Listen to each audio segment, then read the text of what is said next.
The resume is definitely something that you don't want to spend a whole lot of time with, but you want to make sure that it is good. You want to make sure that it is good, concise, and easily readable for a very specific reason. It is the one single one-page snapshot that the admissions committee has of you. So consider how many applications get read on an average day by the dean of admissions or by an admissions staffer. You're talking in the hundreds. Obviously, they could spend time reading the personal statement and all the recommendations and looking at the grades, but what is the first thing that they're going to look at in order to determine whether they do want to read the personal statement and the application and the grades? They're going to pull out your resume. So the resume needs to be engaging. It needs to be scannable, and it needs to be clear and quick. As you'll see in the third point, it actually says that it needs to be a 35 to 45-second read. That means that automatically, this can't be 3 pages long, 2 pages long, 4 pages long. This is not a curriculum vitae. This is not a CV. This is actually a resume.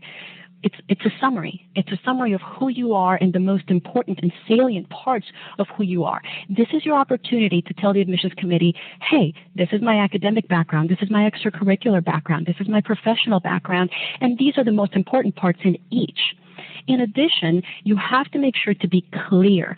Don't assume that the admissions committee knows what a particular award meant in your college. Make sure that you tell them this award is only given to one senior every 5 years, and it's determined on by the entire faculty. Make sure that you put down, yes, my GPA was 2.5, but guess what? The average GPA in my entire college is 2.7, so this is pretty good. You have to make sure that you explain every single aspect of your resume. Don't assume at any point in time that the admissions committee knows what you're talking about on there. In addition, take a look at what it's not. It's not a 3-page addition to the application, and we've talked about that. It's also not a substitute for completing biographical questions, and I can't stress the importance of this enough. So many people believe that by just sticking a resume in the application, they no longer have to explain or complete any of the biographical information. You got to think about what kind of signal this sends to the admissions committee. If you don't spend the time completing your biographical information and just stick a resume in there, you're essentially telling the admissions committee that you are okay with wasting their time with them having to hunt things down.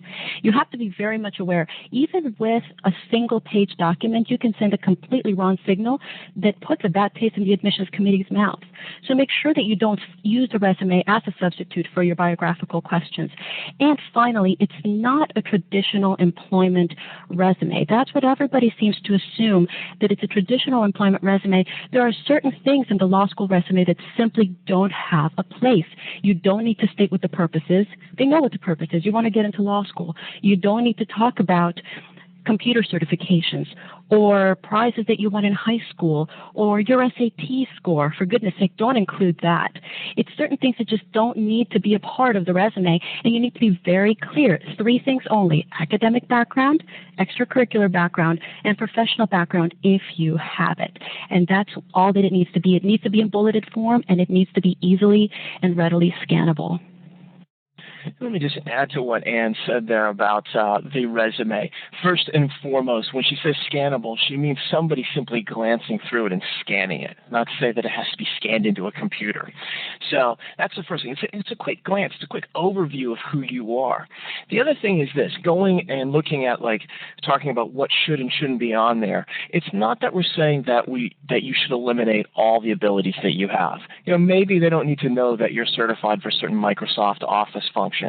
But if you're thinking about going into international law, you might want to go ahead and put down that you know Spanish, French, and Farsi. So those kinds of things actually will work to your advantage. So you have to take a look at what you're doing.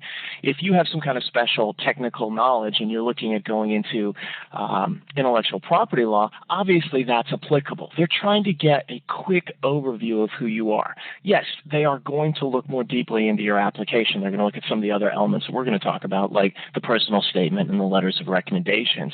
But they want to know, who is this person in a nutshell? That's what the resume is.